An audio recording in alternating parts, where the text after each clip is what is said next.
ඔවුන් දෙස දිවිරු බලද්ද ඔවුන්ට තුනුරුවන්ගේ ආශිර්වාදය ලැබෙයිද? අසත්පුරුෂ භූමියේ ඉන්නේ.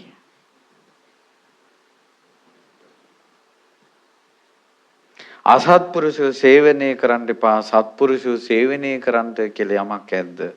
ඒකයි දියුණුව. ඒ නිසා සමහර වෙලාවට බලන්න සමහරට බණ අහන්න වෙන්න පුළුවන්. එකට ගමන් බිමන් යන්න වෙන්න පුළුවන්. නමුත් අසත්පුරුසයි නම් ඇසුරු කළොත් ඉවරයි. මෙන්න කණ්ණාඩිය. කණ්ණාඩියෙන් බලන්න තමන් ඇසුරු කරන අය කවුද කියලා. කොච්චර නිවන් දකින්න තැටමෙව්වත්, දත් මිටි කෑවත්, කොච්චර ගැඹුරෙන් බණ හැව්වත්, කොච්චර සති ගණන් භාවනා කළත් අසත්පුරුෂ ආශ්‍රය අයින් කළා නැත්නම්, සත්පුරුෂයාට ලං වෙලා නැත්නම් ඔබ හොයන නිවන ඔබට මුණ ගැහින්නේ නැත.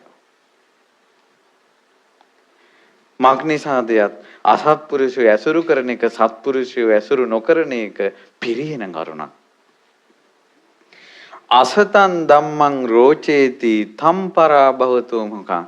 අසත්පුරුෂ ධර්මයට කැමති. ඒ කියන්නේ අසත්පුරුෂයෝ කියන ඒවාට හරිය කැමති. අර පෞගේ කාලවල කුණුහරුප බණ ගියේ අම්මෝ කඩයක් ගානේ කොළඹ කොටුව පුරා මේ මුස්ලිම් අය පවා කඩවල් වල දාලා තිබ්බා. ඒක කුණුහරුප බණ. අසතන් ධම්මං රෝචේති. අසත්පුරුෂ බණ වලට කැමති. පිරිහීම. විහිළුවට කැමති. පිරිහීම. කාට හරි බැනපු ඒවට කැමති. පිරිහීම.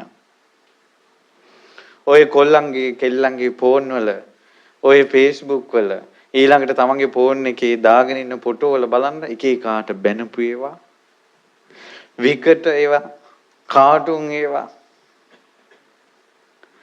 අසත්පුරුෂ ධර්මය. ඒ නිසා තථාගත ශ්‍රී සද්ධර්මය නැතුව බුදුරජාණන් වහන්සේගේ ධර්මයෙන් බාහිර දේවල් අහනවා කැමති වෙනවා හොයනවා කියලා යමක් ඇද්ද? එය පිරිහීමයි.